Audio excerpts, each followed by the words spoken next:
Ենթադրաբար մենք ուղիղ եթերում ենք։ Արդեն։ Ես շատ սիրում եմ այս ֆիլմը։ Ձեն սուրկա, ինչպես ժամանակին հաճախ դիտում էինք, չէ՞, հայտնի ֆիլմեր եւ անընդհատ կրկնվում է նույն բանը։ Հիմա ամիսը մեկ ես պիտի ասեմ, մենք ենթադրաբար եթերում ենք, հիմա ստուգում ենք ձայնը, դեռ իրար չենք բարևում, էներգիա չենք ծախսում, մինչև որ վերջ։ Խնդրում եմ ասեք 1-2 1-2 ասեք որ լսվում է 1-2 այո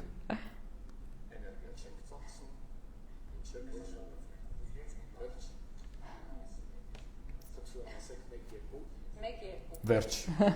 դուք մեզ եւ տեսնում եք եւ լսում եք իսկ մենք գտնվում ենք UNICEF Հայաստանի պաշտոնական Facebook-յան էջում այսօր մեզ Սիրահոժար համաձայնել է միանալ, իդեպ ոչ առաջին անգամ, հոգեբան Տաթևիկ Աբրահամյանը, ողջույն Տաթև, շատ շնորհակալ եմ հրավերը չմերժելու համար։ Սիրով։ Այս ամռան տապին դու այստեղ ես, աշխատանքային օրվա, հա, ես ասենք ամենաթեժ։ Շատ զով է այստեղ։ Այստեղ զով է, այո, այստեղ զով է, մենք կմնանք այստեղ։ Եվ հիմա մենք այսպես ստացվում է կարծես տրամադրության կտրուկ անցում պիտի անենք, որովհետև թեման, որը ընտրել ենք այսօրվա համար, բնավ զվարճալի չէ, ուրախ չէ, հակառակը շատ ծնողներ փորձում են այն շրջանցել, երբեմն մենք իհարկե նախընտրում ենք ուղղակի չիմանալ դրա մասին, բայց հաշվի առնելով այն հանգամանքը, թե ինչքան մեծ է ու հաճախակի է առաջարկը խոսելու այս մասին, ինչքան շատ են հայ ծնողները որոնողական տարբեր համակարգերում որոնում այս թեման, վկայում է այն մասին, որ թեման իսկապես անհանգստացնում է մարդկանց, անհանգստացնում է շատերին եւ մենք էլ բնականաբար այն շրջանցել չենք կարող։ Մենք այսօր խոսելու ենք երեխաների ինքնավնասման փորձերի մասին։ Փորձենք երևույթը դիտարկել ամենատրամաբանական շղթայական, հա, այսպես ասենք, տրամաբանությամբ զրույցի զարգացման, երևի թե սկսելով գլխավորից։ Սոցիալական հարթակները երբեմն մեզ խանգարում են հասկանալ թեման իսկապես ակտուալ է, որովհետև դեպքերն են շատացել, թե մեզ թվում է շատացել են, որովհետև շատ ենք սկսել խոսել դրա մասին։ Ձեր ու ձեր գործընկերների փորձը ինչ է վկայում։ Իրականում երկուսն էլ։ Եվ տեղեկություն մենք շատ ենք սկսել ստանալ ինքնավնասումների մասին, այսինքն հաղորդումները, երևի ավելի եթե ճիշտ ասեմ, մենք սկսել ենք ստանալ տեղեկություններ ինքնասպանությունների մասին, ինքնավնասումների մասին այդքան տեղեկությունները շատ չեն, հիմա տարբերությունները կնշեմ, որովհետև մենք ունենք եւ ինքնավնասման եւ ինքնասպանության գործոնները, այսինքն ինքնավնասման մասին մենք խոսում ենք այն դեպքում, երբ դեռահասները, կասեմ ինչու եմ հենց մատնանշում դեռահասներին, ունենում են ուղղորդված փորձ սեփական մարմինը որևէ ձև վնասելու։ Ինքնասպանության պարագայում դա ուղղորդված գործընթաց է, որը տանում է արդեն դեպի մահվան։ Առաջին դեպքում դա կարող է լինել ուղղակի վնասումներ մարմնի վրա, որոնք ոչ պարտադիր է տանեն դեպի ինքնասպանության մտքի կամ գաղափարի։ Ինչու նշեցի հենց դեռահասների մասով, քանի որ վիճակագրական տվյալներով եւ Հայաստանում եւ աշխարհում առավել շատ ինքնավնասումների եւ ինքնասպանությունների տոկոսը բարձր է հենց դեռահասության տարիքում երեխաների մոտ։ Կա այսպիսի մի թուր կարծիք այն մասին, որ ինքնավնասումներն ու ինքնասպանությունները միշտ բնորոշ են դեռահասներին եւ դա տարիքային նորմա է համարվում, եկեք կհամարենք դա տարիքին բնորոշ դրսևորում։ Ինքնասպանության մասին մտքերը կամ ինքնավնասման մասին մտքերը տարիքային նորմայի մեջ ներառված են, այսինքն հաճախ դեռահասները ունենում են այդ մասին մտքեր, որովհետեւ կյանքի եւ մահվան էգզիստենցիալ հարցերը բավական ակտիվ են լինում տարիքով պայմանավորված։ Սակայն ինքնավնասող վարքը եւ ինքնասպանության տանող վարքը արդեն տարիքային նորմայի չափանիշ մենք չենք կարող համարել։ Շատ հաճախ եմ ես լսում այդ կարծիքը, դե դեռահաս է, ոչինչ իր մոտ տեղի է ունեցել նմանատիպ մտքի փայլատակում, թող այդպես է լինի, բայց իրականում սրա մեջ բավականին լուրջ վտանգ կա։ Այսինքն ինչպես հասկանանք, այն որ մտքերը կարող են ծնվել դեռահասության փուլում, սա համարվում է հավանական նորմայի տարբերակ, բայց այն, երբ որ միտքը վերածվում է գործողության, դա արդեն չեն կարող դիտարկել իբրև դեռահասության փուլ է, հավանական է նաև այսպես։ Մի քիչ բան հստակեցնեմ, որ խնդիր չառաջանա այս ընկալման հետ, քան երբ որ երեխաները դեռահասները սկսում են մտածել, արժի ապրել, չգիտեմ, ինչ որ բան ինձ խանգարում է այս կյանքում,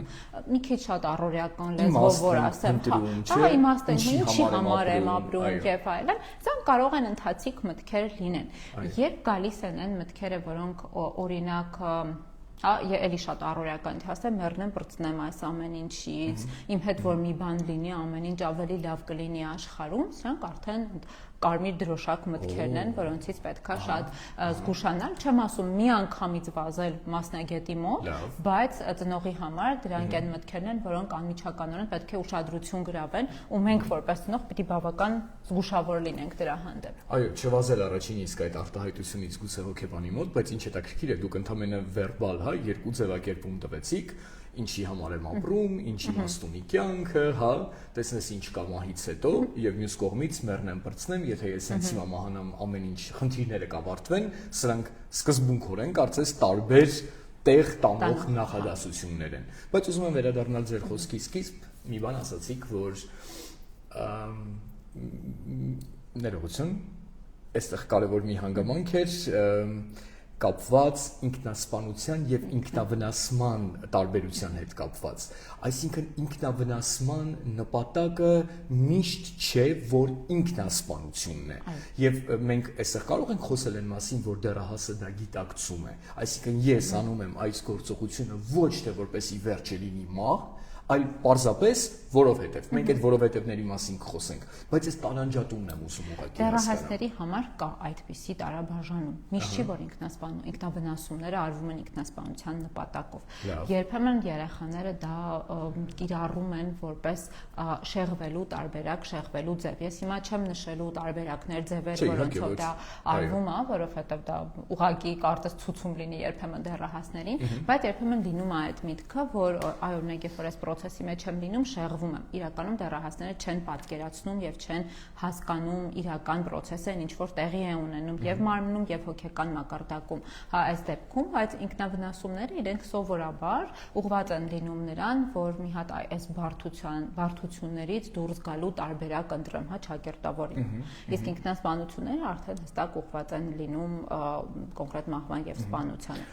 Ուզում ուղղակի հասկանալ մեխանիզմը, կներեք, միգուցե շատ էսպես ինչպես ասում են չայնիկ, հա, դա բացատրեմ, բայց ինչպես եմ ես հասկանում։ Մարդը ունի հոգեբանական ինչ-որ խնդիր, կոնֆլիկտ, անլուծելի փակուղի օրինակ, հա, իրավիճակ իր պատկերացմամբ դեռահասը եւ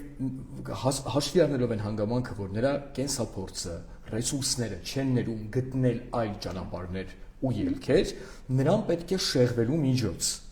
Եվ ընտրում է փաստորեն սեփական մարմնին ցավ պատճառելը, որովհետև ենթադրաբար ցավը կլանում է ամբողջ ուշադրությունը։ Այն հասարակ տրամաբանությամբ է, որ քո հատամը ցավում է, դու ուրիշ ոչ մի բանի մասին չես կարողանում։ Այսինքն մոտավորապես այս մեխանիզմն է տեղի ունենում, իրականում երբ որ փորձը տեղի է ունենում, բնականաբար ցավի զգացողությունը ֆիզիկական մակարդակում շատ մեծ է լինում։ Ու պետք է լինում արագ մի բան կազմակերպել, խնամել, վերքը մշակել, ու այն մտքերը, որոնք մեզ անհանգստացնում էին հուզական մակարդակում, իրենք ինչ որ մասով մի կողմ են գնում։ Մենք սկսում ենք տարված լինել զուտ մարմինը խնամելու մասով։ Ու սա ստեղծում է այդ իլյուզիան, պատրանքը դեռահասների մոտ, որ ես հիմա լավ եմ, այ այս փորձից հետո եւ ամեն անգամ եկեք այս փորձը անենք, որպեսզի լինենք ավելի լավ։ Բայց դա հստակ ժամանակավոր դադար է այն բոլոր հուզական ապրումների, որոնք ունենում ենք։ Ինքը սկսում է լինել ցավոք սրտի պարբերականության մեջ։ Այսինքն առաջանում է ճակերտներով ասեմ կախվածության զգացողություն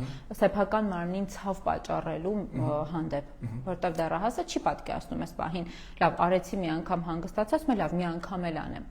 Իսկ եթե հաշվի առնենք այն հանգամանքը, ու ես ձեզանից եմ լսել, որ արդեն կտրված եւ սպիացած հատվածը ավելի քիչ է ցավում հաջորդ գործողության ընթացքում, երևի հենց այստեղ էլ արդեն մեծանում է, չէ՞, վտանգը, որ հաջորդ անգամ դեռահասը կարող է ուղղակի չհասկանալ, թե ինչքան խորը կատարեց այդ գործողությունը։ Իրականում առաջին անգամ էլ չեն հասկանում, չեն ընկալում, որտեղ երբ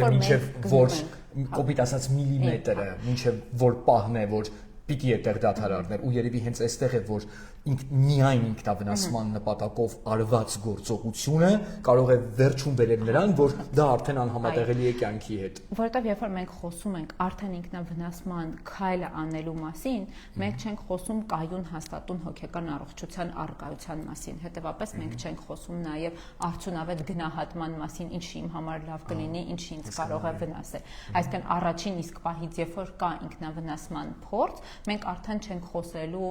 հանգիստ հուզականության կամ կշռադատող, վերլուծող դեռահասի երեխայի մասին։ Մենք խոսելու ենք արդեն իսկ որևէ ձևով աղճատված կամ բարդ վիճակում գտնվող հոգեկան առողջության մասին։ Այսինքն նույնիսկ առաջին փորձը կարող է լինել վերջինը։ Այսինքն եթե մեր մտքով անցնում է այն, որ ես վնասեմ ինձ, որպեսզի ես լավ զգամ, մի հատ տեսեք ես մտքերի անհամապատասխանությունը, այսինքն ոչ մի ձևով իրար հետ ռելևանտ կապ չունեցող մտքեր են իրենք, բայց ինքը օգտագործում է այդ միտքը, որ ես հիմա ինձ կվնասեմ ու անմիջապես դրանից հետո ինձ արդեն լավ կզգամ, բայց իրականում դրա մասին չի լինում խոսք, այսինքն փորձի պարագայում իրենք երբեք չեն կարող գնահատել ուժգնությունը, որով իրենք ինչ-որ մի բան անում են իրենց մարմնի հետ։ Որովհետև դուք արդեն ասացիք, որ նրանց հասել են պսիխոսոմատիկ հուզական վիճակը արդեն այն աստիճանի երերուն է, որ սթափ գիտակցել եւ հաշվարկել հաճախ բարդ է։ Դուք նշեցիք վերբալ խոսքային դրսևորումներ, որոնք մեզ կարող են հուշել, որ մտքերը սխալ շրջադարձ են արել։ Իսկ ֆիզիկական տեսանկյունից ես ենթադրում եմ կամ համարձակվում եմ ենթադրել, որ երբեմն ինքնավնասման առաջին փորձերը հենց այսպես միանգամից կինեմատոգրաֆիկ դանակ մկրատային չեն եւ այլ ավելի փոքր բաներից են սկսվում, ասենք օրինակ, չգիտեմ, քո ձեռքով ինքդ քո մաշկը պոկել է, վնասել է, կսմթել է։ Հիմա փորձենք հասկանալ ծնողներին հուշել այն նման ազդակները, որոնք պետք չէ անուշադրության մատնել։ Ձեր փորձում ի՞նչն է ավելի հաճախ կան շատ տարբերակներ, մինչև այդ ամենահայտնի տարբերակներին անցնելը կան ինքնավնասման ամենատարբեր ձևերն ու տարբերակները, որ երեխաները կարող են օգտագործել նույն ձեր նշած, որ կարող են իրենց ուղղակի ցավեցնել, երբեմն մենք ինքներս որպես մեծահասակներ կարող ենք ունենանք օրինակ ինչ-որ լարվածության իրավիճակում շատ ուժեղ սեղմում ենք ձեռքերը, ընդհանուր մինչև եղունգները, երբ որ վնասում են մաշկը, դա կարող է դեռահասների պարագայում օրինակ տարածվել դեմքի բշտիկների որ մենք սկսում ենք ձեռք տալ ու այնպես մինչև հասնում ենք արնահոսության ու տարբեր դրսևորումների, այսինքն սրանք բավականին լուրջ ցուցանիշներ են նրան, որ ուշադիր լինենք ինչ է կատարվում մեր դեռահասի հետ, այսինքն ցանկացած մարմնական մակարդակում նորից գալով նրան, որ ձևերի վրա չեմ ուզում շատ կենտրոնանալ, բայց ցանկացած մարմնական ֆիզիկական ճնշում, եթե մենք նկատում ենք երեխայի մոտ, իսկ նկատում ենք, որ իհարկե սա ինքնավնասման մասին չի, բայց երբ որ տեսնում ենք մեր երեխան լարված վիճակում է ու կրճտացնում է ատամները կամ սկսում է պոկել շրթունքները լարված իրավիճակում, սա մեր համար ուղղակի ցուցանիշ պետք է լինի, որ ինչ-որ մի բան մեր երեխայի հետ տեղի է ունենում այս փուլում։ Երբեմն նաև կրծելով եղունգները հասցնում են անգամ այդ կուտիկուլայի հատվածում արյուն առաջացնել։ Ես կարծես դա նույնիսկ իմ մանկությունից եմ հիշում։ Դասարանից ինչ-որ մի երեխայի մոտ նման բան, այսինքն սա նույնպես կարելի է համարել կրծելը ինքը հուզական վիճակի արտահայտման ձևերից մեկն է, շատ հաճախ գերհուզականության դեպքում, հատկապես այդ ավելի վաղ տարիքում է նկատվում, մինչև 6-7 տարեկանը, բայց սովորությունը որպես կանոն բավականին տարածված է։ Երկար ինքը մնում է ու սկսում է հուզական լարվածության պարպման մեխանիզմը որպես օգտագործել երեխաների մոտ, նրանք այդ տարբերակն են գնում։ Նաև չեմ ուզում, որ հիմա գնանք դեպի ծայրահեղացում ամեն ինչ նկատենք բանանենք, վերագրենք ինքնավնասմանը։ Ուղղակի փորձենք մի քանի գործոններ իրար հետ համադրել, այսինքն խոսքն է, գործողություններն են, բարդ վիճակում է գտնվում, էմոցիաների դժվարություն ունի։ Իրականում, եթե մի փոքր ուշադիր ենք, նկատելու ենք դեռահասի մոտ հուզական լարվածությունը, դա արտահայտվելու է շատ գերմեկուսացման տարբերակով, արտահայտվել է հույզերի անհամաչափ արտահայտմամբ, այսինքն մեկ նկատելու ենք, որ դեռահասը գերզգայուն է, գոռում է, ջղայնանում է, ագրեսիվ է, մեկ նկատում ենք, որ անընդհատ լաց է լինում, ոչ մի ձև հանգստացնել չի լինում, մեկ էլ նկատում ենք, որ ինքը լրիվ առանձնացել, մեկուսացել է։ Շատերը հիմա կասեն, սա տարիքային նորմա է, այո, տարիքին բնորոշ դրսևորում է, բայց ուշադիր լինենք արտահայտման ինտենսիվությանը, դրսևորումներին, ինչ է տեղի ունենում իր հետ այդ ընթացքում։ Տարիքային նորմայի պարագայում դուք կարող եք նկատել ուրախ զվարթ դեռահասի, հետո նկատեք մի քիչ անպամած դեռահասի եմ, որ ոնքերը գիտել է հավաքվել։ Ինձ հանգիստ թողեք ես գնամ իմ սենյակ, բայց ավելի խորը հուզական ապրումների ժամանակ դա նույնիսկ ֆիզիկական կեցվածքի մեջ լրիվ հնարավոր է նկատել դեռահասի հասկանալու համար իր հետ ինչ է տեղի ունենում։ Բառային վերբալ արտահայտումներն են շատ հաճախ դրա մասին հուշում են, ինչ որ խոսում են, ես սիրված չեմ, ես մենակ եմ, ինձ հանել են խմբից, ես առանձնացած եմ, ինձ զգում, ես պետքական չեմ զգում, ոչ մեկը ինձ չի սիրում, ձեզնից ոչ մեկ ինձ ուշադրություն չի դարձնում, հա, ու ուզում եմ, որ այս գործոնները, որոնք նշում եմ, իրենք համալիրության մեջ դիտարկենք, ոչ թե մի հատ վերցնենք, ես լսեցի իմ երեխա, ես մի արտահայտությունը վերջ ուրեմն իր հետ մի բան այն չէ։ Երբ որ տեսնում ենք այս բոլոր գործոնները իրար հետ հանդիպած, այդ դեպքում արդեն Գիտեք, Տաթև, ես լսում եմ ձեզ ու հասկանում եմ մի բան, որ այս ամեն ինչը շատ նման է, կարծես կաթսայի, որը դրված է կրակի վրա, եւ ինչքան ուժեղ է միացրած կրակը, որովհետեւ այո, դեռահասության փուլում նման դրսևորումներ, հա, տրամադրության ինչ որ տատանումներ, ինչ որ արտահայտություններ, մենակ մնալու ցանկություն, կարծես ունենում ենք եւ ունեցել ենք բոլորս եւ տեսնում ենք նաեւ մեր երեխաների դեռահասների վարքում, բայց ասել, որ այդ թեթև գոլությունը ջրի նույնն է, ինչ երբ կաթսան ուղակի եռում է, առնվազն միամտություն է, որովհետև դու չես կարող չտարբերել այդ կաթսայի ջուրը ուղակի գոլ է, թե արդեն այնքան է բլբլթում, որ սկսում է թափվել ու ափերից դուրս գալ։ Շատ լավ էր համեմատությունը, գործան, երբեմն նկատել եք, որ դնում ենք ջուրը եռալու, ասում ենք, դա դեռ շատ կա, գնում ենք մի քանի գործանելու, հետ ենք գալիս, տեսնում ենք թափվում է ջուրը արդեն։ Սա ենթադրում է, որ ես որ մենք դեռահասի ծնող ենք, մենք իրավունք չունենք անջատվելուն եւ շատ հեռու գնալուն, որպեսզի նկատենք, որ տակից պղպջակները արդեն նկատելի են։ Այսինքն մենք կարող ենք կառավարել process-ը, երբ տեսնում ենք սկիզբը ինչ է տեղի ունենում իր հետ, երբ գնահատում ենք ընթացքը։ Գալով սկզբի նորից եմ ասում, մենք չենք վազելու ամեն երկրորդ պահից հետո մասնագետի մոտ ասենք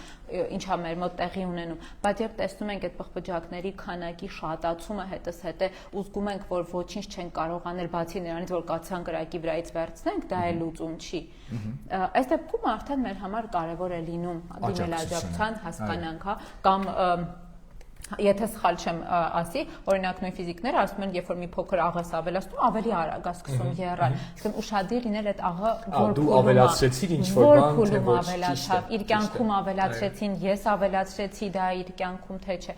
Մի փոքր կաղը բարդ եւ խճճված է, այս ամեն ինչը թվում, բայց կան տարիքային շրջաններ, որոնք մաքսիմում ուշադրություն են պահանջում։ Նրանք անընդհատ չեն, բայց իսկապես բան կա, չէ, ժողովրդական խոսք ասում է երեխայի աչքդ թարթես չգիտես ինչ տեղի կունենա, դեռահասները նման են այդ պայթուցիկին, երբեք չգիտես երբ է վառվելու, երբ պայթելու ինքը։ Գումարենք այն, որ դա չպետք է վերածվի նաև հետապնդման դեռահասի, այսինքն որ դու չնայև չսերմանես այդ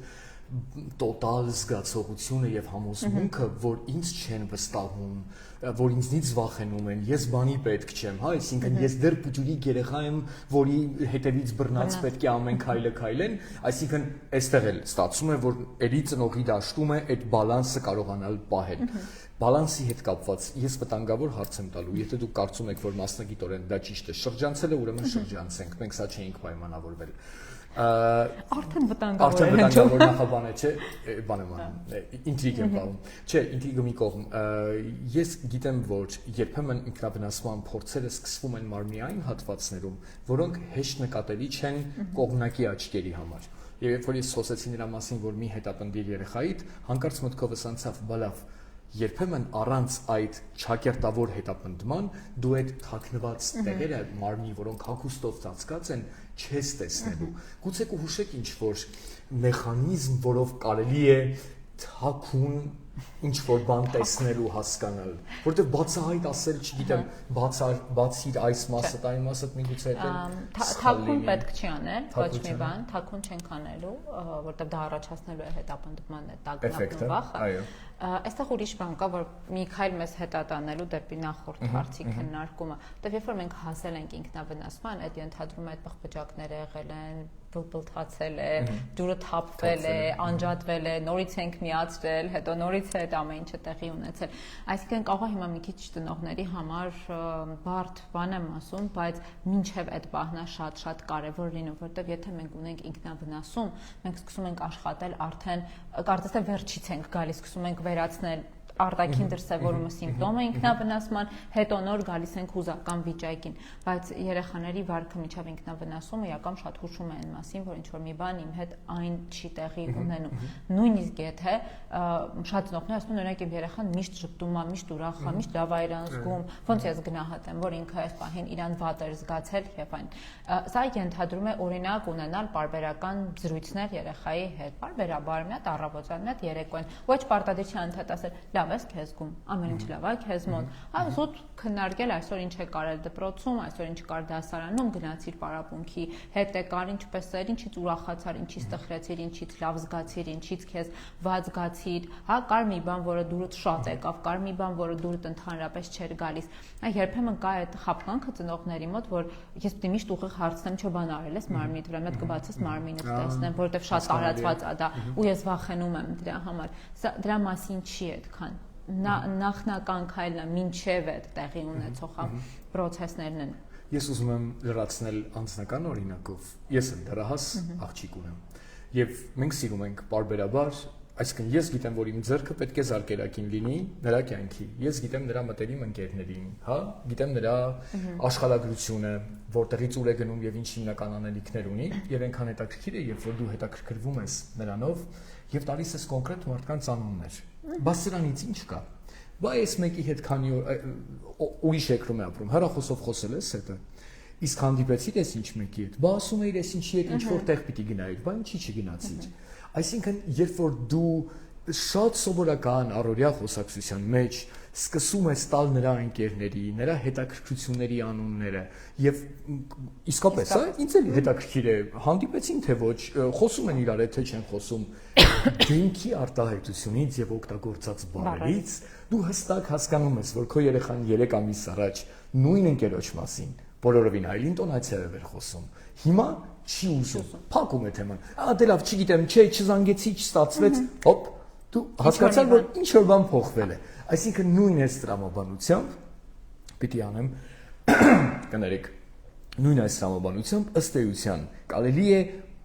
փոքր քայլերով մտնել երեխայի կյանք եւ իմանալ ինչ է այնտեղ կատարվում, տրամադրությունների փոփոխություններ, ինչ process-ներ են, ինչ նոր մարդ հայտնվեց շրջապատում, ինչ խնդիր կա, բա ոնց լուծվեց այդ խնդիրը։ Այ կար այն կոնֆլիկտը, ով ասեց, ինչ ասեց, ոնց լուծեցի։ Իսկ դու փորձեցիր այս տարբերակը, բա քո ասած տարբերակով եղավ թե չեղավ։ Այսինքն, այս փոքր հարցերով ու ոչ թե այդ հարցը տալիս ես նայելով առաստաղին, այլ երեխայի դեմքին, որովհետեւ միմիկան շատ հաճախ ասում է ավելին եւ նրա մարմնի լեզուն, նրա պատրաստակամությունը խոսել կամ փակել այս թեման։ Քեզ տալիս է լիարժեք պատկերացում, ինչ է կատարվում այդ դաշտում, որը տնից դուրս է կամ սոցիալական ցանցերում է շատ հաճախ։ Դա միանշանակ այդպես է, ու երբ որ հոգեբաններ օրինակ անամնեստիկ այդ տեղեկատվական տվյալները հավաքում են, մենք ոչ մի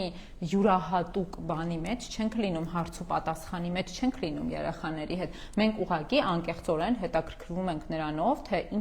ինչ է իր կյանքում այս պահին տեղի ունենում, ինչի մասին է իր կյանքը, ինչ հետաքրքրություններ ունի, ընկերներ ունի, չունի, ընկերների հետ ինչ է անում, ինչպես է զբաղվում, այսինքն այնպես չի, որ հոգեբանները հատուկ գործիքակազմ են օգտագործում, տեղեկատվական մասը հավաքագրելիս, մենք ուղղակի զրուցում ենք երեխայի հետ սկզբնական մասում, մինչև կհասնենք մեթոդաբանական կիրառությանը։ Սկզբից ուղղակի զրուցում ենք իրար հետ ճանաչելու համար։ Ես միշտ իմ դեռահասներին ասում, դուք ինձ հարց ունեք, դուք էլ կարաք ինձ հանգիստ տաք, մենք կարող ենք իրար հետ քննարկել նաև ձեզ հետաքրքրող հարցերը, որպեսզի տպավորություն չստեղծի, որ ես հարցակրում եմ դեռահասին, այլ մի հատ պատմի տեսնեմ ինչ է քեզ մոտ եղել։ Բայց այդ դեպքում իրենք բացում են, որովհետև տեսնում են անկեղծ հետաքրքրվածություն, չեն տեսնում վերահսկող ձեռք կամ աչք, որ մի բան ասա, տեսնեմ, արգել եմ հեռախոսը վերցնեմ, փակեմ ամեն ինչ, վերացնեմ կյանքումդ։ Այստեղ ուղղակի հետաքրքրվածությունն է, ինչ կա քո կյանքում, ինչ բան կա, որով ես կարող եմ քեզ հետ ուրախանալ, եւ ինչ խնդիր կա, որով կարող եմ քեզ աջակցել։ Տաթև, արդյոք ինքնախապեյություն է, թե ճշմարտություն է պնդելը, որ եթե ընտանեկան հարաբերություններում, հենց ընտանեկան, ոչ ընկերական, ծնողներ, ասենք, չգիտեմ, եթե տանը ապրում է տատիկ, պապիկ, բայց հասկանում ենք, ծնողներ զավակ։ Եթե այս երանգյունում կամ եթե միայնակ մայր, այսինքն մայր ու զավակ դիալոգի մեջ ամեն ինչ ներդաշնակ է, կա 100% իրար այդ հասկանալու զգացողությունը, կա փոխվստահություն, մարդիկ կիսվում են իրար հետ, քննարկում են, զավակը գիտի, որ եթե ծնողին, բացեց ինչ-որ նվիրական թեմա, գուցե չստանա բրավիսիմո, որ սխալվել ես, բայց գոնե չի ստանա մեղադրանքներ ու պատիժ, այլ հակառակը կլինի փոխըմբռնման, ընդունման եւ աջակցության փորձ։ Կա հավանականություն, որ նման հարաբերությունը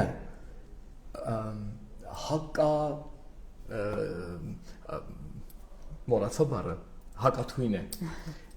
ինքնավնասման փորձերի, թե այնուամենայնիվ կա ինչ-որ մի ուրիշ մեխանիզմ, որ ընտանիքդ միտեղ, հարաբերություններդ մեկ ուրիշ, բայց դու դա անելու ես։ Իհարկե ռիսկը շատ քչանում է այդ դեպքում, շատ, բայց չեմ կարող ասել, որ վերանում է, որովհետև երեխան իզոլացված չի ընտանիքով, այսինքն մենք չենք գտնվում մենակ ընտանիքում, մենք ընտանիքից դուրս ենք գալիս, ու դեռահասները հատկապես շատ են դուրս գալիս ու այսինքն իրենք ունենում են այս տարիքով պայմանավորված բանն այն է, որ ռեֆերենտ խումբը, գերագահ խումբը հասակակիցներն են, ոչ թե ընտանիքը, ու ինքը շատ ավելի լսում է իր ընկերոջը, քան օրինակ հայրիկին կլսեր ամենատարբեր իրավիճակներում, ու այս դեպքում ընտանիքի դերը կարևոր է լինում նրա համար, որ ընտանիքը ցույց տա, որ դու միշտ ապահով ես, ընդունված ես, ամեն ինչ լավ է, մենք քո կողքին ենք, որը նվազեցնում է այդ օրինակ ընկերների հետ կապված հուզական լարվածությունը եւ դրա հետևանքները։ Ուղղակի դրա հետ միաժամանակ պիտի իսկապես ուշադիր լինել եւ հետևել նրան ինչ տեղի է ունենում դեռահասի կյանքում, որտեղ հաճախ այն նույն ինքնավնասումների մասին տեղեկությունները տարածվում են իրենց մեջ։ Գիտես, մի հատ լավ ձև գիտեմ։ Լավ ընտանիքում եմ, ապահով ընտանիքում եմ որպես դեռահաս, բայց իմ ընկերը, ում որ ես վստահում եմ ավելի շատ, քանի որ ծնողներս դա ինչ են հասկանում, բնականաբար։ Ինչքան է լավ հարաբերությունների մեջ են, վստահ եմ ամենալավ հարաբերություններում ընտանիքներում ծնողները մի պահ լսել են արտահայտությունը, որ դու մեծ ես, դու չես պատկերացնի ինչի մասին է, կամ մամ-պապ, ես ինչ մեծ եք, ես ինչ բանը չգիտեք։ Դուք մամոնտների տեսել եք։ Հա, մոտավորապես այդ մակարդակի, ու հետևաբար իմ ընկերը դառնում է ավելի նշանակալի կերպար այս հարցում լուծում տեսնելու ու ստանալու մեջ։ Ու այդ դեպքում դու փորձել ես կամ դու գիտես ինչ որ մեկին լավ կարող է ես էլ մտածեմ այդ մասին։ Իհարկե տոկոսանությունը շատ ավելի փոքրանում է, բայց ինքը չի վերանում, կա այդ հավանականությունը, այսինքն բացի շատ լավ ընտանեկան հարաբերություններ ստեղծելուց մենք պետք է իսկապես ունենանք շատ լավ միջավայր եւ ունենանք բավականին լավ կոնտակտ մեր երեխայի հետ, որտեղ մի բանա լավ ընտանեկան միջավայր ստեղծելը, այլ բանա երեխայի հետ լավ կոնտակտի մեջ լինելը։ Լավ կոնտակտի մեջ լինել, որպեսզի իրեն կարողանան ուղղորդել ցանկացած միջավայրին, որովհետև հիմա այնպես չի, որ երեխաների դեռահասների շփումները շատ սահմանափակ է, միայն դպրոցու խմբակները չեն, ամեն ինչ անընդհատ օնլայն միասին են։ Ու այս երևի նաև ծնողներին կարող է օգնող լինել հատկապես առցանց հարթակում լինել ուշադիր, որտեղ այնտեղ տեղեկությունը ավելի շատ տարածվող բաներից մեկն է, որը տարբերակը եւ տարածվելուց բացի նաև հաճախ ուղեկցվող աուդիովիզուալ իրավիճակի գրավիչ ու տպավորիչ դարձնող հանգամանքներով։ Սոցիալական մեդիայում ու այն ամենատարածված տարբերակներում հիմա ավելի քիչ է, որովհետեւ կա սահմանափակում, բայց իրանք ունեն այլ նաև հարթակներ, օրինակ դրանք խաղերի հարթակներն են, խաղերի զրուցարանային մասը, որտեղ իրենք իրար հետ ինչ-որ բան են կիսում, ֆորումներ կան շատ, որտեղ էլի անունով իրենք իրար աջակցելու ֆորումներ են ու մտնում ենք, ընկերներ ենք ձեռք բերում, բնականաբար ամենախոցելի դեռահասները ունեն հարաբերությունների խնդիրներ եւ իրենց համար շատ նախընտրելի տարածք է այնտեղը, որտեղ դու կարող ես ուղակի զրուցել, չաթ անել ինչ-որ մեկի հետ, ստացվում է, որ ես ընկեր ունեմ ու մեկ էլ հանկարծ տեղեկությունները տենց կողքից գալիս են, ինչ կարելի է անել։ Այո, ես պատահաբար չէ որ ինքնախապեյություն բառը օգտագործեցի հարցը տալուց, որովհետև իսկապես երբեմն քեզ թվում է, որ դու այդ փափուկ բարձը ստեղծել ես այդ գորովալից միջավայրը, բայց դու իհարկե չունես այդ ամենահաս ձեռքերը, որպեսզի ծածկես բոլոր խնդիրները, հետեւաբար իրապես առողջ դիալոգը, տեղյակ լինելը եւ կարողանալ երեխային ուղղորդելը եւ ամեն ինչ նորից գալիս հատվում է ժամանակին, այն ժամանակին, որը մենք անցկացնում ենք մեր երեխաների հետ։ Արդյոք անցկացնում ենք այդ ժամանակը։ ինչ որակի է այդ ժամանակը եւ ինչ մակարդակում են գտնվում մեր դիալոգները, հա, մենք վերևից ենք, նրանք ներքևում, թե մենք ամեն դեպքում փորձում ենք հավասարվել եւ այո, էլի ավակի, էլի փորձառուի կարգավիճակում, հա, բայց ոչ նսեմացնողի եւ քննադատողի, այլ հասկացողի եւ ընդունողի պոզիցիայից ես փորձում այդ ինֆորմացիան ստանալուց հետո էլ այ այստեղ է սկսվում գլխավորը ու մենք հիմա գնանք միանգամից լուծումների դաշտ։ Երբ որ դու բարձեցիր որևէ բան, դու ունես կայուն կասկած կամ նույնիսկ արդեն փաստեր, որն է քո առաջին գործողությունը որպես ծնող։ Երկու տարբեր գործողություններ են ենթադրում, երբ որ ունենք կասկած, բնականաբար է քննարկումն ամեր երեխայի հետ, որ ես ունեմ այս անհանգստությունը, եթե մենք որպես ծնող լարվածության մեջ ենք լինում դրա հետ կապված, որ չեմ կարողանում խոսել, չգիտեմ, այդ նախ կարող ենք մենք ինքներս դիմել մասնագետի, ունենալ խորհրդատվություն, այսինքն այստեղ մենակ չենք փորձում լուծել խնդիրը։ Դիմել մասնագետի, հոգեբանի ես պարագայում հասկանալ ինչ է այդտեղ տեղի ունենում, եթե ցա կարիք ունենք գալ երեխայի հետ, իրար հետ ընթացքը բարձելու համար ուղղորդվելու այդ ընթացքում, մի բան, որը շատ կարևոր է, եթե ունենք կասկած, առավել եւս նկատել ենք որևէ բան արդեն, այս մասում մեր ուշադրությունը մեծանալու է ու նույնիսկ կարող է հասնել այդ վերահսկողության խնդրին, որտեղ այստեղ երեխայի կյանքին վտանգ սպառնացող իրականության մասին է, որտեղ հա մենք չենք գնալու այն ճանապարհով, որ ես հասկանում եմ, քեզ տալիս եմ քո անձնական տարածքը, այս կարող է այդպես չլինի։ Սա նմանվում է այդ կաթսան կրակի վրայից ֆիզիկապես հեռացնելու, որ հանգստանա, կարգավորվի, նորից էլի կդնենք կշարունակի process-ը, բայց այս պահի դրությամբ մեզ պետք է անվտանգությունը ապահովել, դա կարող է բերել նաև ընդհանուր մինչև օրինակ հեռախոսի սահմանափակման, սոցիալական դաշտերում լինելու սահմանափակման, շփումների մեջ որևէ տեսակի սահմանափակումներ, տեսեք չեմ նշում տոտալ սահմանափակման, բայց ինչ որ բաներ կան, ինչ որ վերահսկողություններ կան, որոնք պիտի սահմանվեն, եթե հարցը գնում է երեխայի անվտանգության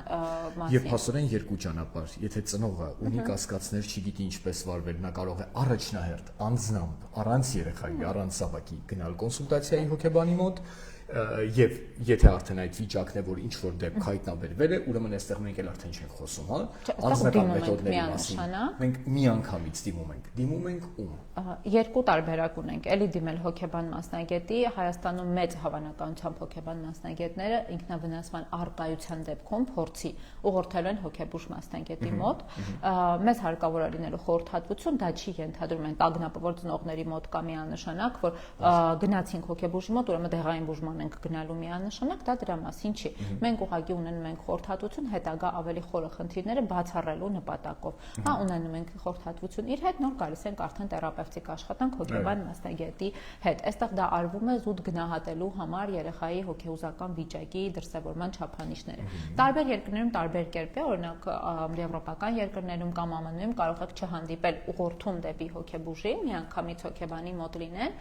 Մեր դեպքում ցանկալի է, որ մենք ունենանք այդ ցուցումը դեպի հոգեբուժ, հետո գանք դեպի հոգեբան։ Սարսափելի բան չկա, սիրելի ծնողներ, դիմելու հոգեբուժ մասնագետին, դա միանշանակ չի ենթադրում, որ մենք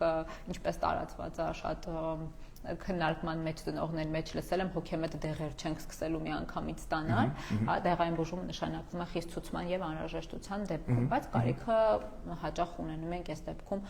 նաեւ ունենալու խորհրդատվություն հոգեբուժ մասնագետի հետ։ Եվ իհարկե այստեղ արդար է նկատել, որ եթե մասնագետները կարծում են, որ բանը հասել է նրան, որ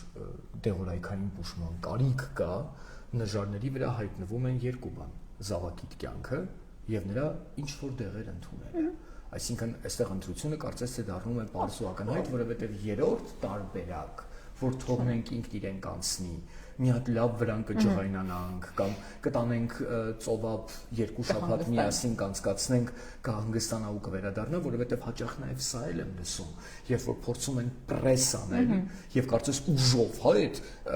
խնդիրը հանել դուրս կամ հակառակը։ Դե լավ, ծրվեցինք, գնացինք գյուղ, ծով, չգիտեմ ուր, վերադարձանք ու ձևացրեցինք, որ ոչինչ չի եղել։ Դու կարող ես ձևացնել, որ ոչինչ չի եղել, բայց եթե զավակիդ խնդիրը մնացել է հոգեբանական խնդիրը չլուծված, նա մի օր դրան ենթադրելի է, որ վերադառնալու է։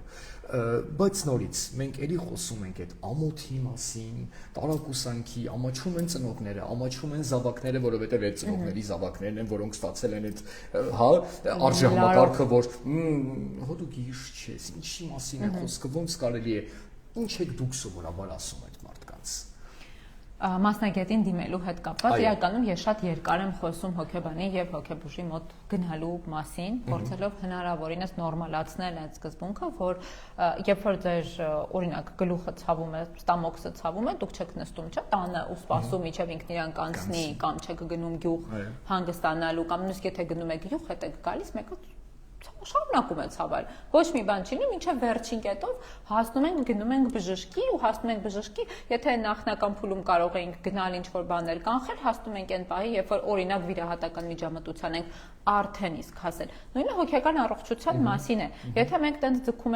ենք, հա, երբեմն օրինակը, հա, այդ մեկ-մեկ այդքան էլ ինքնախապեյություն չի լինում, ուղղակի ժամանակավոր դադար է լինում իսկապես հանգստի գնալը, կարգավորելը, որովհետև գնում ենք հանգստի, ես որպես ծնող հանգիստ եմ լինում, երեխան հանգիստ է լինում, միջավայրը նպաստող է լինում, չեն լինում արտաքին այդ խթանիչները, տրիգերները չեն լինում։ Մենք գնացինք հանգստացանք, տպավորություն է ամեն ինչ լավ է, հետ վերադարձանք, գնացինք ծով, օրինակ շնչառությունս կարգավորվել էր, ինձ լավ էի զգում, գլուխս չէր ցավում, ամեն ինչ, այո։ Բայց երբ որ ես հետ եմ գալու, ես ապրում եմ Հայաստանում, ու այստեղ գլխացավերը ավելի հաճախ օրինակ կարող են լինել, հետ եկա, սկսվեց նորից, այսինքն իմ խնդիրը, այո, ծովով ես կարող եմ ինչ-որ պահերի դադար վերցնել, բայց խնդիր չեմ լուծում դրանով։ Ու նորից գալիս ենք։ Միշտ նորմալացնում եմ այդ, որ մասնագետին դիմելու մեջ որևէ խնդիր չկա, միշտ խոսում եմ այն մասին, որ կասկած եկավ ձեր մոտ, ահա, եկեք թաքուն եկեք մասնագետի մոտ, հոգեբանները չեն խոսում այդ մասին, չեն բարձրաձայնում։ Եթե դուք ցանկություն հայտնեք հոգեբանի գրասենյակ նույնիսկ մտնելու, ձեզ ոչ մեկ չի տեսնի, ոչ մի իրավիճակում չի տեսնի։ Այսինքն եթե այդ գաղտնիության ամոթի մասը կա, շատ լավ է, պայմանները կապահովենք այնպես, որպեսզի դուք լինեք հանգիստ այն մտքով, որ ոչ մի բան տեղի չունի, դեռ մի բան էլ ավել, որևէ հոգեբան մասնագետ որևէ ձևով իրավասություն չունի ձեր մասին տեղեկությունը ինչ որ տեղ բարձրաձայնելու։ Այսինքն դա մեր էթիկական կոդեքսի կոպիտ խախտումներից մեկն է, այսինքն որևէ մասնագետ դա արել է կամ դուք իմացել եք, փախնում ենք, իր մոտ չենք գնում ընդհանրապես, ոչ մի տարբերակով։ Հա, ու փորձում ենք այդ պայմանները ստեղծել, ոչ մի վատ բան չկա նրա մեջ, որ զանգեք մասնագետին ու ասեք, որ ես ամաչում եմ այն մտքից, որ մենք պետքա ձեր մոտ գանք, բայց մենք խնդիր ունենք։ Այդ պայմանը կապահովի, որևէ խնդիր, դժվարություն չի լինի։ Ուղղակի երևի շատ խնդրում եւ հորդորում եմ դա չձգենք այնքան, այն որ ասում են դանակը ոսկորին հասնի, նոր որոշենք որևէ բան անել։ Իսկ եթե դեռահասը դրականապես հրաժարվում է մասնագետի մոտ գնալ։ Ես միշտ ասում եմ, որ եկեք մի այցի, մի անգամ իրար հետ հանդիպենք, հասկանանք ինչ է տեղի ունենում, ըստ դրա որ մնացածը մենք ծնողի ինքնաբնասումը արձանագրված է, ես հոգեբանի մոտ չեմ գալիս։ Այդ դեպքում ծնողի հետ ենք աշխատում հնարավորինս շատ ինտենսիվ, որ նաև կամաց-կամաց երեխային բերենք աջակցության։ Հա, բայց մենք չենք դիտարկում այդ հանգամանքը, կոպիտ ասած, ցալել երեխայի ձեռքերը թիկունքում եւ այս բանը շատ այս վտանգավոր հարցեր է, բայց այսպես ասեմ, եթե մենք որպես ծնողական հեղինակություն ունենք այդ մասը, որ ասենք գիտես մենք հիմա պարտադիր գնալու ենք, մնացածի մասին կխոսենք հետո, այսինքն կհասկանանք գնում ենք, չեն գնում, բայց առաջնային մի հատ այցի իրար հետ պարտադիր գնում ենք ու դա չի քննարկվում, այս կարող ենք օգտագործել հղում տալով այն մտքին, որ սա իրականում անվտանգության հարցի կարգավորման մասին է, սա չի վերաբերվում այլ տեսակի հոգեբանական խնդիրների։ Չէ, իսկապես ես հարցը տալուց հասկանում եմ, որովհետև միշտ չէ, որ նման խնդիրները, երբ դանակը հասել է ոսկորին եւ կա արձանագրված ինքնավնասում, որ մենք կարող ենք շարունակել փափուկ մեթոդով աշխատել դեռահասի հետ։ Այսինքն ենթադրելի է, որ ինչ որ մի պահի, երբ դու հասկանում ես, որ դու չգիտես վաղը լույսը ինչպես կբացվի թե ոչ, ուրեմն դու գնում ես նաեւ ինչ որ իմաստով այդ ծայրահեղ քայլի, երբ որ այո, առաջին այցը պարտադիր է ու դա չի քննարկվում եւ դուք հասնում եք հոգեբանի։ Իրական խնդիրը այն է, որ արդեն ինքնավնասում ունեցող ընտանիքներում իսկապես ծնողները շատ խառնաշփոթի մեջ են, որովհետեւ ոչ այնա պահես այդ հանգիստ արձագանքող ծնողի կերպարը, ոչ նա մտնես մյուսի մեջ, որտեղ վտանգը մեծ է, որ կրկնվող վարք կլինի։ Այս դեպքում շատ միշտ բան է հետաքրքիր է լինում, բայց հայրիկներն ու մայրիկները մի պահ բաժանվում են։ մեկը լինում է այտենց ճնշող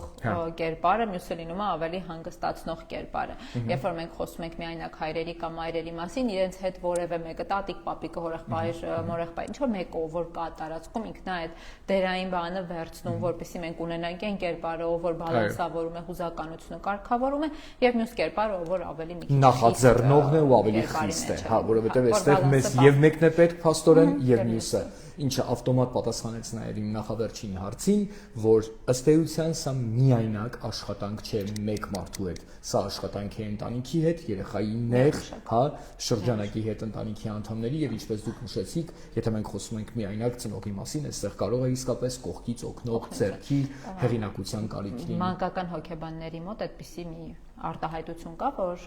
դեռահասների եւ երեխաների հոգեբանները միշտ աշխատում են համակարգի հետ։ Մենք չենք աշխատում առանձնացված երեխայի հետ։ Եթե մեծահասակների հետ աշխատող մասնագետները աշխատում են մեկ անհատի հետ առանձին, ապա երեխայի պարագայում մենք աշխատում ենք համակարգի հետ, դա լինում են ծնողները, տատիկ, պապիկները առանձին տարբերակով, մանկապարտեզ, դպրոց են, ինչ որ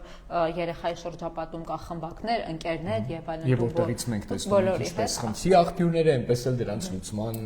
տարբերակները։ Մեզ ամեն ինչը հետաքրքրում է երեխայի շրջապատում գտնվող։ Մեզ լսում է մի ծնող, ով ասում է, որ գուցե այս խոսակցությունը իմ երեխայի մասին է։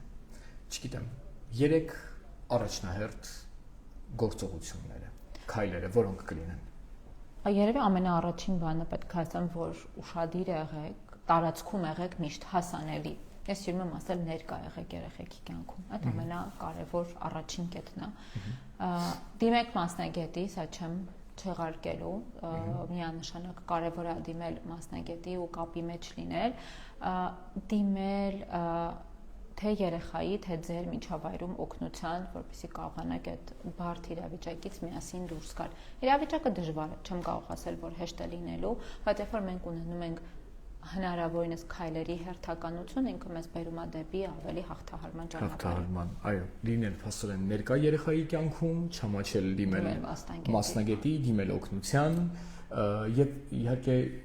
մի բան էլ երևի թե ես ավելացնեմ զուտ որպես մի մարդ, ով հաճախ տեսնում է տարբեր խնդիրներում հայտնված մարդկանց, որոնք դիմում կամ չեն դիմում հոգեբանին,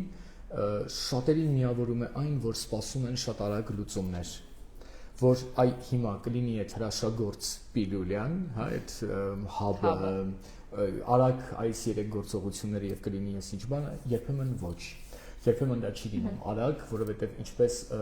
մեկ օրում չեն առաջանում այդ հոգեբանական խնդիրները, էմոցիոնալ, գերլարված, երբ որ այլևս փակուղի է, երեխան չի տեսնում լուծում, բացի ինքնավնասումը կամ ինքնասպանության փորձը, այնպես էլ դրանց լուծումները մեկ օրում չեն գալիս, հետեւաբար իսկապես շատ կարևոր է լինել համբերատար եւ մի բան էլ կուզեի ավելացնել, բոլոր տեսակի զրույցներում ոչ մի դեպքում երեխային չթողնել մենակ իր խնդրի հետ, պատասխանատվությունը նրա վրա բարթելով։ Սա էլ հաճախ հանդիպող հռետորաբանություն է, մենք քո համար այսքան բան արեցինք, իսկ դու արեցիր, դա քո որոշումն էր, չգիտեմ, դու այդ բանն արեցիր, օրինակ, հա դա հաճախ տեսնում ես, ասենք օրինակ սննդային խանգարում ունեցող եւ ավելորդ կիլոգրամներ ունեցող երեխաների պարագայում, երբ ընտանիքը կարծես արել է ամեն ինչ, որպեսզի սննդային սխալ վարքը ձևավորվի, եւ հիմա երբ որ երեխան հասել է այն տարիք, որ նա կարող է հասկանալ ինչ է պետք անել, ինչ ոչ, բայց չի կարողանում իր վրա կամք գործադրի, եւ նրան ասում են, քեզ այդքան ասում ենք, իսկ դու չես անում, այսինքն երեխային թողնում են մենակ իր խնդրի հետ, իր խնդրի հետ, սա նույնպես, իհարկե բնականաբար երբ հանդիպեք մասնագետին միլիոն եւ մեկ այլ բաներ կլսեք, բայց սրանք իսկապես այն առաջին բաներն են, որոնք շատ հաճախ իմ ականջն են ծակել եւ ես խնդրել եմ իմ ծանոթներին ու ընկերներին մի արեք դա, մի սպասեք, արագ արդյունք, աջակցեք ձեր երեխային ու մի թողեք նրան մենակ իր խնդիրների հետ։ Բաթև շնորհակալ եմ այս կարևոր ու հետաքրքիր զրույցի համար։ Ես հուսով եմ, որ մեզ դիտող մարդիկ իրենց կյանքում հիմա ինչքան էլ փորձեն անալիզ անեն այդ խնդիրները չեն տեսնի, բայց եթե տեսան, գիտեն նաև թե ինչ անել։ Շնորհակալություն եւս մեկ անգամ, շնորհակալություն ձեզ, որ հետևում եք, կարճ ժամանակ անց UNICEF-ի էջում հասանելի կլինի եւ նաեւ մենք կտարածենք այս զրույցի տեքստային տարբերակը, իսկ մենք կհանդիպենք մեկ ամիս անց մեկ այլ երեխայակենտրոն թեմայով։ Իսկ ես գնամ անջատելու լայվի կոճակը, քանի որ այստեղից դա անել չի լինում։ Ես էլ այստեղ սպասեմ։ Դու սպասես, այո։